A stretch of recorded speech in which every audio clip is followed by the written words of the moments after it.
chose qui est très important de souligner, il y a une nouveauté.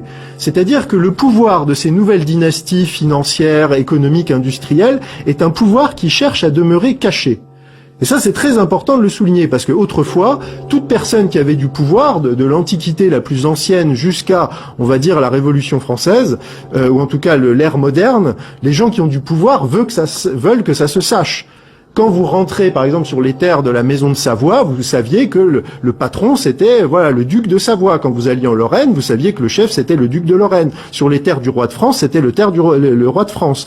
Quand on allait faire les grandes découvertes à l'époque de la Renaissance, on plantait le drapeau pour dire « ce territoire nous appartient, c'est telle autorité, telle loi, etc. » Et aujourd'hui, ce n'est pas le cas. Ce n'est pas le cas. Vous n'avez pas un drapeau Rockefeller qui flotte sur les États-Unis ou un drapeau Rothschild, par exemple, sur la France ou sur une partie de l'Europe. Parce que, justement, ce pouvoir veut rester caché.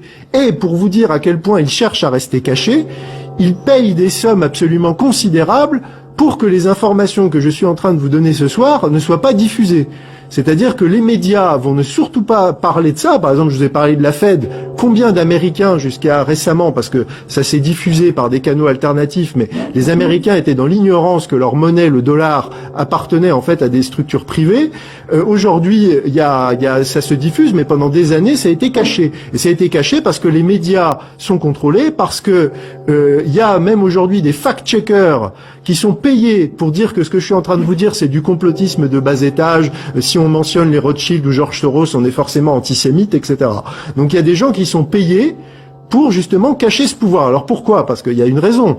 Une raison, elle est très simple, c'est-à-dire que l'histoire a appris à ces dynasties, justement en comparaison avec les anciennes dynasties, que tout pouvoir qui est visible est un pouvoir qui peut être contesté. Quand il y a eu la Révolution française, tout le monde savait que le roi de France était à Versailles, habitait à Versailles, on a pu aller le chercher. Aujourd'hui, et on peut lui demander des comptes, on peut l'emprisonner. On peut concentrer par des campagnes médiatiques de calomnie, etc., la colère du peuple contre cette personne. Et donc vous comprenez qu'un pouvoir qui est caché, c'est un pouvoir qui est protégé. C'est le vieil adage populaire, vivons heureux, vivons cachés.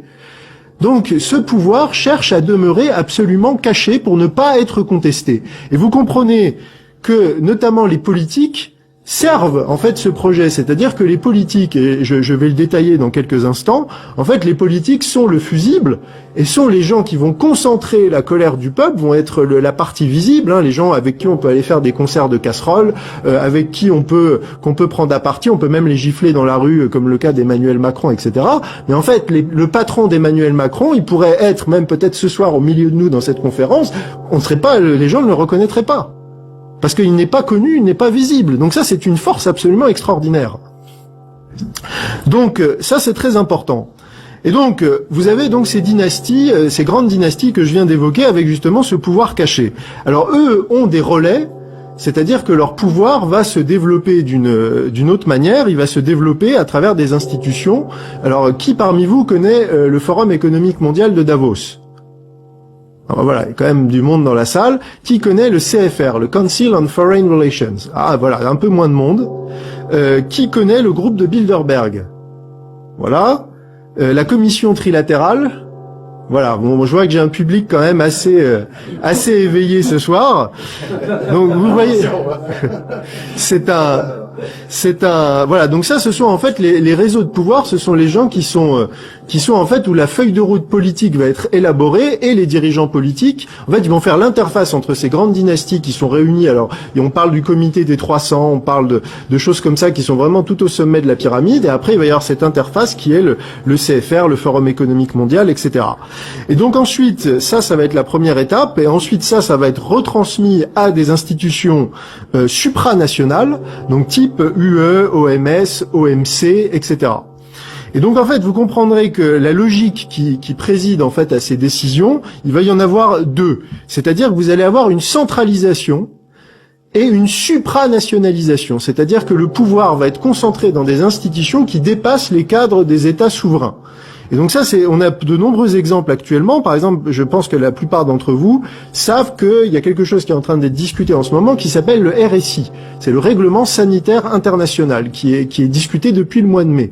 Qu'est-ce que c'est que le RSI? Ça donne la possibilité à l'OMS, en cas de prochaine crise sanitaire, de gérer en fait la politique sanitaire des États. C'est-à-dire que la souveraineté sanitaire des États va passer à l'OMS en cas de crise. Avec l'astuce qui est absolument incroyable, c'est que c'est l'OMS qui déclare quand il y a une crise sanitaire. C'est-à-dire que c'est elle-même qui va définir quand est-ce qu'elle va se donner les pleins pouvoirs. Vous avez dans le domaine financier une logique à peu près similaire avec les CBDC, c'est-à-dire les monnaies numériques. Les monnaies numériques, on va court-circuiter les banques centrales, les banques de détail. On va avoir les banques centrales, comme par exemple la BCE, qui vont émettre ces monnaies numériques. Il y a eu Christine Lagarde qui a été piégée il y a quelques mois, je crois que c'était il y a quelques mois, qui a dit que ça commençait à être mis en place en octobre 2023. Donc vous voyez, on est dans cette idée-là, et les CBDC, ces monnaies numériques, vont avoir notamment un attrait pour ce mondialisme et ce système parallèle, c'est que ça va permettre, par exemple, de programmer la monnaie.